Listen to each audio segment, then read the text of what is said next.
Audio Jungle.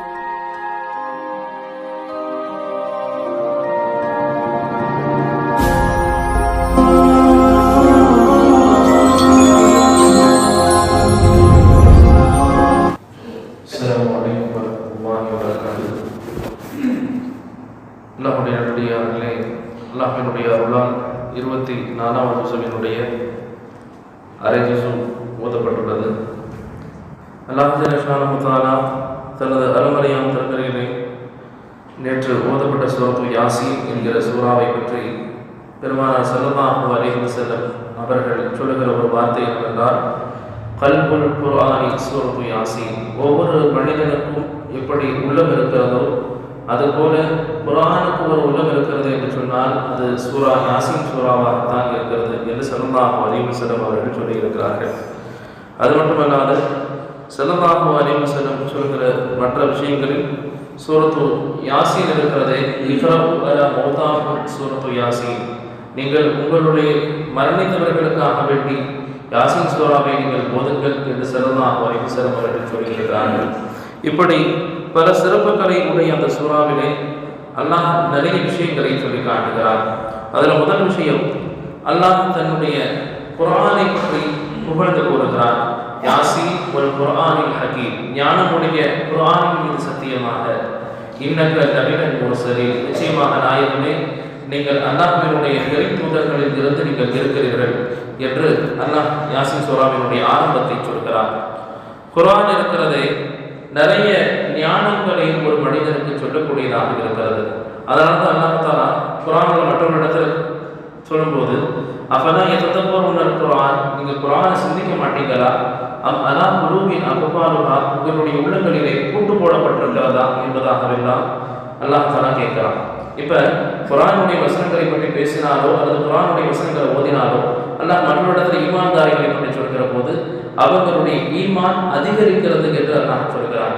அதே நைவஞ்சகர்களை பற்றி அல்லாஹ் சொல்லும்போது, ஹதமல்லாஹு அலா குலூபிஹிம், அவர்களுடைய உள்ளத்திலே அல்லாஹ் முத்திரையிட்டு விட்டான், வ அலா சம்இஹிம், அவர்களுடைய காதுகளுக்கு அல்லாஹ் முத்திரையிட்டு விட்டான் என்பதாகவெல்லாம் அல்லாஹ் சொல்கிறான்.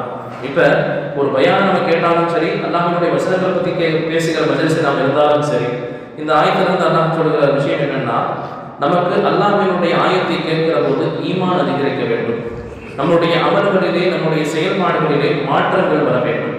இதுதான் ஒரு உண்மையான முஃமினினுடைய அடையாளம். ஹஸரத் உமர் ரலியல்லாஹு அன்ஹு அவங்க ஃபஜ்ரினுடைய தொழுகை வைத்துக் கொண்டிருக்கும் போது யூதனினால் ஒரு யூதன் தொழுகையில் நிற்கிற மாதிரி நின்று அவங்களுடைய முதுகிலை கத்தியால் குத்தி ஷஹீதாகிறார். இப்போ அந்த உமர் ரலியல்லாஹு அன்ஹு அவங்களுடைய உடல் ரொம்ப திடகாத்திரமானது, அவங்களுடைய உடல்ல இருந்து அந்த கத்தியை எடுக்க முடியல.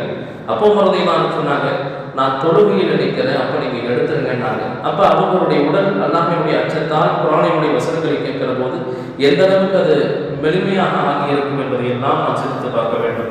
அப்போ நாம குர்ஆனுடைய வசனங்களை கேட்கும் போதும் அல்லாஹ்வினுடைய பற்றிய விஷயங்களை கேட்கிற போதும் நம்முடைய அமல்களிலேயும் மாற்றங்கள் ஏற்பட வேண்டும். அதற்கு புகையில யார் ரஹ்மத்துல்லாஹி அலைஹி என்கிற ஒரு மிகப்பெரிய ஒரு இறைநேசர், அவங்க எப்படி இறைநேசர் ஆனாங்க அப்படின்ற வரலாற்றை பார்க்கிற போது, ஹஸரத் குலைதுல்லையான் மிகப்பெரிய திருடராக இருந்தார்கள், திருட கூட்டத்திற்கு கொள்ளை கூட்டத்திற்கு தலைவராக இருந்தார்கள்.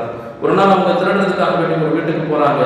அந்த வீட்டிலே ஒரு வசனம் ஓதப்படுகிறதே அவர்களுடைய காதில் உள்ளது. என்ன வசனம்னா, அரபியல்லதீன ஆமனு அன் தக்ஷா குலூபுஹும் லிதிக்ரில்லாஹ், அல்லாஹ்வினுடைய வார்த்தைகளை கேட்டு அச்சம் பெறுகிற நேரம் இன்னும் வரவில்லையா அப்படின்ற அல்லாஹ்வினுடைய வசனத்தை அவர்களுடைய காதில் விழுந்தவுடனே அவர்கள் திடுக்கிட்டு விட்டு, அல்லாஹ்வே நான் உன்னிடத்திலே பாவ மன்னிப்பு கேட்கிறேன் அப்படின்னு சொல்லி மனம் மாறிவிட்டார்கள். அப்ப நாம ரமதான்ல தினத்தோறும் குர்ஆனுடைய வசனங்கள் கேட்கிற போது அதிலேயே நம்முடைய உள்ளம் இன்பம் பெற வேண்டும். எந்த நேரத்தில் சீக்கிரம் முடிப்பாங்களா அப்படின்னு ஒரு மனிதர் நினைப்பதற்கும், இன்னும் ஓதுனா நல்லா இருக்குமே அப்படின்னு நினைப்பதற்கும் வித்தியாசம் இருக்குது. ஏன்னா நாம் கேட்கிற வாணிகளில் வேண்டுமானாலும் ஒவ்வொரு மனிதனும் தனித்தனியாக சபையிலிருந்து தொழுகலாம். ஆனால் அல்லாஹ் நம்முடைய உள்ளங்களை பார்க்கிறார். ஒவ்வொரு மனுஷனும் எப்படி தக்பீர் கட்டி தொழுகிறான், என்ன நியத்தில் அவன் தொழுகிறான், அவனுடைய எண்ணம் எப்படி இருக்கிறது, குர்ஆனுடைய வசனங்களை இன்னும் ஓதுனா நல்லா இருக்குமே, என்னுடைய ஈமான் இதனுடைய வசனங்களுடைய அர்த்தம் எனக்கு தெரியாது யாருன்னா, ஆனால் இதன் ஓதப்படுகிற ஆயத்துக்களினுடைய பொருள் எனக்கு தெரியாவிட்டாலும் அதனுடைய பலாபலன்களை என்னுடைய வாழ்க்கையினரை கொடு அப்படின்னு ஒரு மனிதன் தொழுகிறானா, அல்லது சீக்கிரம் முடிஞ்சா போதும் அப்படின்ற நோக்கத்தில் தொழுகிறானா என்பதை அல்லாஹ் நன்கு அறிந்தவனாக இருக்கிறான்.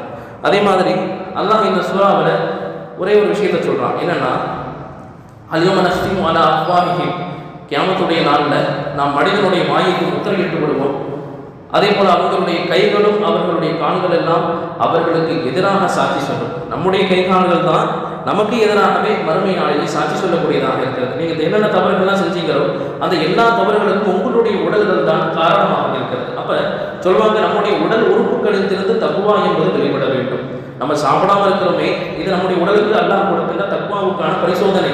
ஆனால் இந்த பரிசோதனை எதுக்காக உதவணும்னா, அடுத்து வரக்கூடிய 11 மாதங்களிலும் நம்முடைய உடல் உறுப்புகள் அல்லாஹ்வுக்கு மட்டுமே அடிபணிய வேண்டும், அல்லாஹ்வுக்கு எந்த விதத்திலையும் மாறு செய்யக்கூடாது என்பதைத்தான் இந்த ரமதான் நமக்கு உணர்த்தி காட்டுகிறது.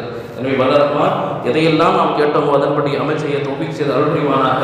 வாஹுதா அல்லாஹ் அல்ஹம்துலில்லாஹ்.